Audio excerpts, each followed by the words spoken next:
Halo teman-teman, kembali lagi dengan channel ini. Hari ini aku akan membahas sebuah cerita yang dikirim langsung oleh seseorang yang bertema tentang pembakaran jenazah seorang dukun. Dan jika kalian ingin tahu ceritanya lebih lanjut, dengarkan cerita ini.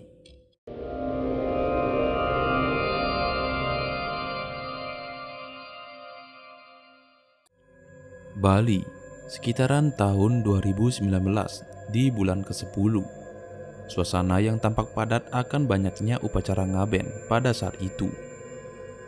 Tepat pada jam 1 siang, Surya yang duduk di depan teras rumahnya mendapatkan telepon dari seorang yang tidak dikenal. Seketika ia mengangkat telepon itu, seorang wanita yang menelpon dirinya. Karena wanita itu akan melakukan prosesi ngaben bersama keluarganya. Begitu juga dengan Surya yang dimintai untuk membantu melakukan pembakaran jenazah mendiang.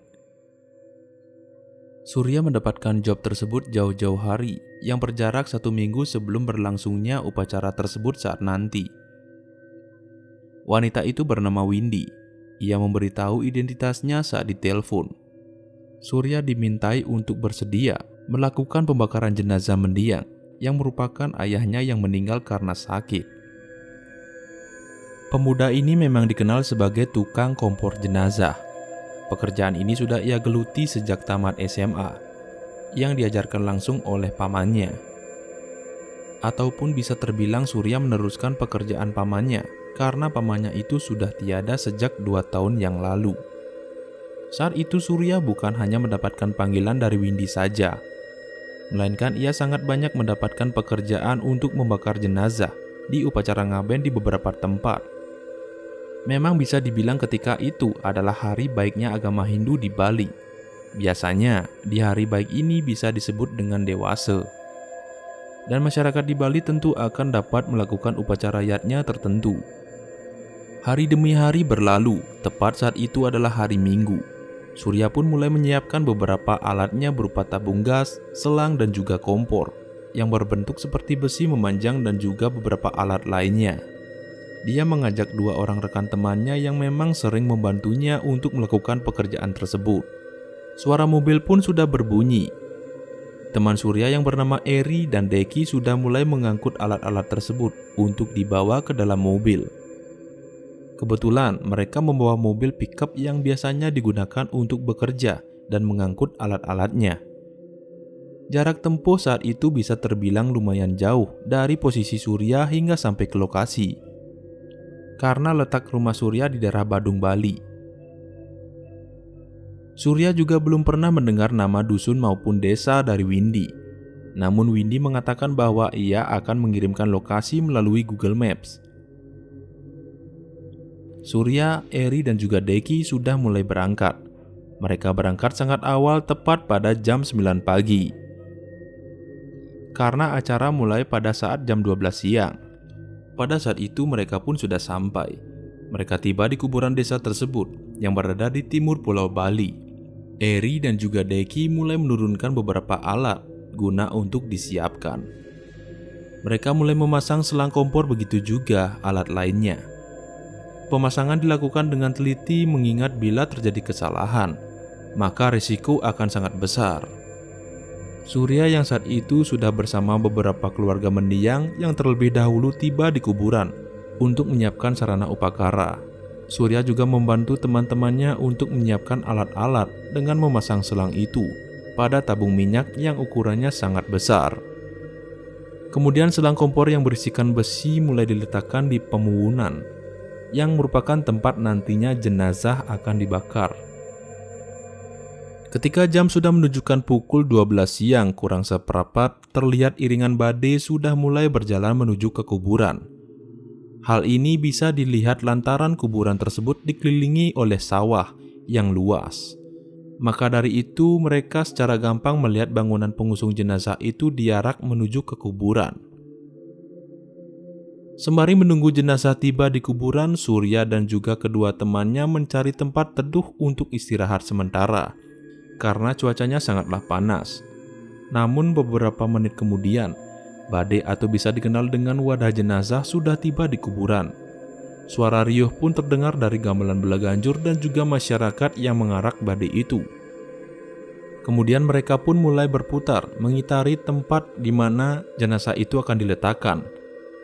Kemudian mereka pun mulai mengarak jenazah dan berputar mengitari tempat di mana jenazah itu akan ditempatkan.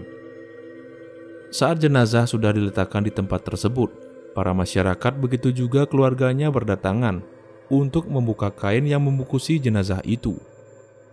Surya saat itu tidak kenal dengan keluarga mendiang, terkecuali ia baru mengenali Windy yang merupakan anak perempuan dari mendiang yang menghampiri Surya di saat jenazah ayahnya itu sudah tiba di kuburan.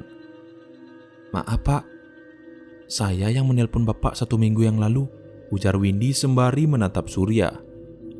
"Oh iya, alat sudah Tiang siapkan dan beberapa alat sudah aman," sahut Surya.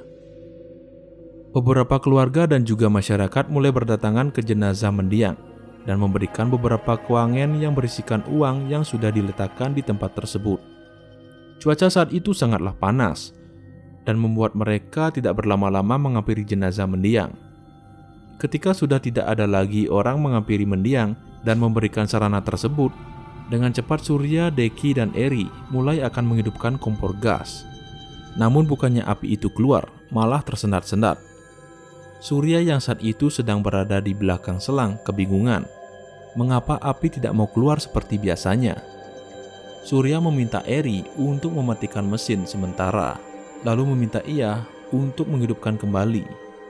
Namun ketika kedua kalinya dicoba, api itu memang keluar, tetapi tidak seperti biasanya langsung besar. Bisa dikatakan hanya beberapa kain saja yang dimakan oleh api.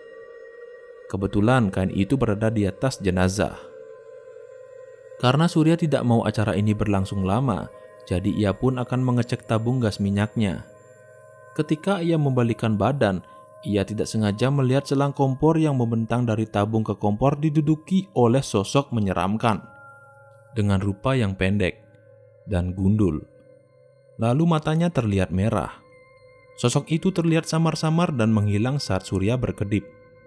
Surya yang melihatnya mengira itu hanya pikirannya saja, dan ia masih memikirkan bagaimana cara untuk memperbaiki selang kompor tersebut. Karena lama berdiri dan menatap ke belakang, lalu si Eri pun bertanya kepada Surya, "Bli, ngapain bengong? Sini lanjutin kerjaannya, biar api bisa nyala," ujar Eri kepada Surya yang terlihat sedang melamun. Surya yang saat itu tengah dilanda ketakutan hendak ingin mengatakan hal yang ia lihat. Namun hal itu enggan ia utarakan kepada kedua rekannya dan mencoba mencari cara agar kerjaannya itu lancar. Masyarakat yang awalnya terlihat ramai dan menyaksikan akan pembakaran jenazah tiba-tiba hening seketika karena melihat api belum menyala. Termasuk keluarga mendiang. Windy yang merupakan anak dari mendiang menuju ke hadapan Surya dan bertanya bahwa apakah ada masalah terhadap peralatannya. Namun Surya mengatakan baik-baik saja, tetapi ia masih belum mendapatkan jalan keluar. Kedua temannya juga terlihat gamam, apalagi ditambah banyaknya masyarakat yang melihat mereka bertiga. Windy pun meminta Surya untuk bersikeras bila terdapat masalah pada kompor gasnya, agar pelaksanaan upacara ngaben bisa berjalan. Setengah jam berjalan, Surya dan dua rekan temannya masih mengotak-atik selang gas, dan mereka memilih untuk mengambil selang kompor cadangan yang sudah disiapkan.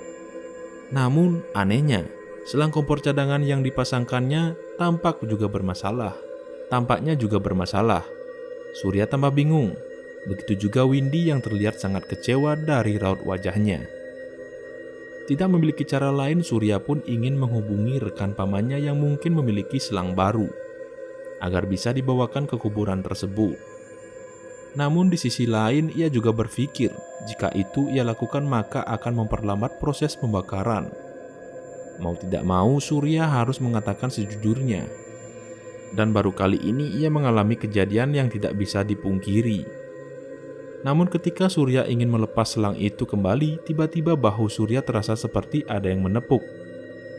Dan dia mengira bahwa yang menepuk bahunya itu adalah kedua temannya. Namun ia melihat semua orang termasuk dua rekannya serta sanak keluarga mendiang berada di depannya.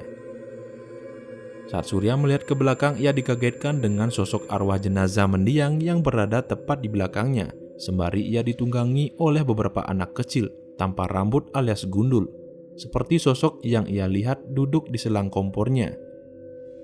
Surya tampak takut, namun arwah mendiang hanya tersenyum dan menghilang seketika. Surya mulai panik dan ia seperti rada cemas dan ingin pulang dengan cepat. Kemudian ia berencana membatalkan proses pembakaran ini, karena sejauh ini baru kali ini ia mengalami kejadian yang di luar nalar. Namun ketika Eri dengan tidak sengaja menghidupkan kompor gas di bagian tabungnya, tiba-tiba api keluar dengan sangat besar. Seketika para masyarakat kaget akan hal itu, apalagi keluarga mendiang. Dari hal ini, api pun dapat langsung menyambar bagian tubuh jenazah serta beberapa sarana upakara. Surya, Eri, dan juga Deki tampak kaget. Ia tidak habis pikir bahwa api akan bisa menyala.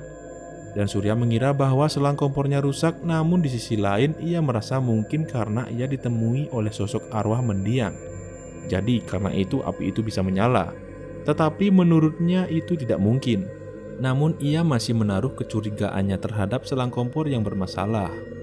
Ketika proses pembakaran selesai, Surya pun mulai mengambil bagian seng yang diletakkan di depan jenazah, karena jenazah sudah terbakar menjadi abu. Kini beberapa keluarga mendiang mulai mengambil abu tersebut dan melakukan prosesi selanjutnya. Surya, Deki, dan juga Eri mulai mengambil beberapa alatnya dan juga membongkar beberapa selang yang terpasang di tabung itu. Namun saat kedua temannya sibuk menaruh alat ke mobil, Surya ditemui oleh seorang bapak tua yang mengaku itu adalah saudara adik tiri dari mendiang. Di hadapan Surya, ia menanyakan tentang asal Surya dan juga pengalamannya dalam bekerja. Namun di tengah pembicaraan mereka, bapak tersebut mengatakan bahwa saat dulu mendiang merupakan seorang balian, atau bisa disebut dengan istilah dukun. Namun beliau sangatlah jarang melakukan pengobatan non-medis dan juga jarang berada di rumah. Melainkan beliau juga menjual beberapa gendam yang berupa benda-benda gaib atau bisa disebut dengan jimat. Namun di samping itu, menurut pengalaman masyarakat, beliau juga suka menolong arwah bayi. Dan menurut saksi-saksi yang pernah melihat, beliau sangat prihatin dengan bayi yang dilantarkan atau dibuang oleh kedua orang tuanya saat masih dalam kandungan. Dan tidak hanya itu, beliau juga bertentangan dengan praktek aborsi. Dan beliau juga sering mengumpulkan bayi yang meninggal akibat dihabisi oleh orang tuanya, dan menghidupkan lagi dengan mengajak arwahnya kembali lalu diasuh oleh balian tersebut secara gaib. Hanya badan kasar bayi itu saja yang dikubur oleh beliau. Biasanya ketika seseorang yang bisa melihat hal gaib bertemu beliau, tentu mereka akan melihat beliau digendong oleh anak-anak kecil. Bapak itu juga memberitahu bahwa hari ini sosok arwah bayi itu masih berada di sekitaran mendiang hingga sampai ajalnya menjemput. Karena beliaulah yang mengasuh arwah tersebut, sebab arwah dari janin maupun bayi yang meninggal secara terlantar akan menjadi arwah penasaran dan gentayangan. Maka dari itulah beliau yang mengajak arwah itu hingga merawatnya. Kemudian bapak tersebut juga memberitahu bahwa mendiang sangatlah dihormati waktu semasih remaja, akan tetapi diasingkan saat tua oleh sanak keluarganya maupun anak-anaknya, karena mereka mengetahui bahwa apa yang selama ini ia lakukan. Hanya bapak tua itulah yang masih menganggap mendiang sebagai saudaranya, walaupun itu saudara tiri. Dan bapak tua itu juga bisa menebak mengapa selang kompornya lambat hidup dan apinya terlambat membesar, karena Surya tidak minta izin bahwa ia akan melakukan pembakaran terhadap badan kasar dari mendiang. Jadi dari sinilah Surya belajar bahwa sangatlah perlu adanya etika dalam melakukan pekerjaan tersebut. Memang terlihat sepele, namun harus ada izin dengan beberapa sarana dari pihak tukang pembakar jenazah. Maka dari sinilah Surya paham dan mengerti bahwa mengapa arwah mendiang menggendong anak-anak kecil dan juga selang kompornya diduduki oleh anak-anak kecil secara gaib. Tapi ingin rasanya Surya mengutarakan kejadian yang dialaminya saat itu ke hadapan bapak tersebut. Namun mungkin kejadian itu ia simpan agar nantinya bisa dijadikan pembelajaran untuk kedepannya. Baik teman-teman, mungkin sampai di sini dulu cerita pada video kali ini. Dan jika kalian suka dengan video di channel ini, silahkan subscribe dan jangan lupa nyalakan loncengnya agar kalian tidak ketinggalan video baru dari channel ini. Sekian dan terima kasih.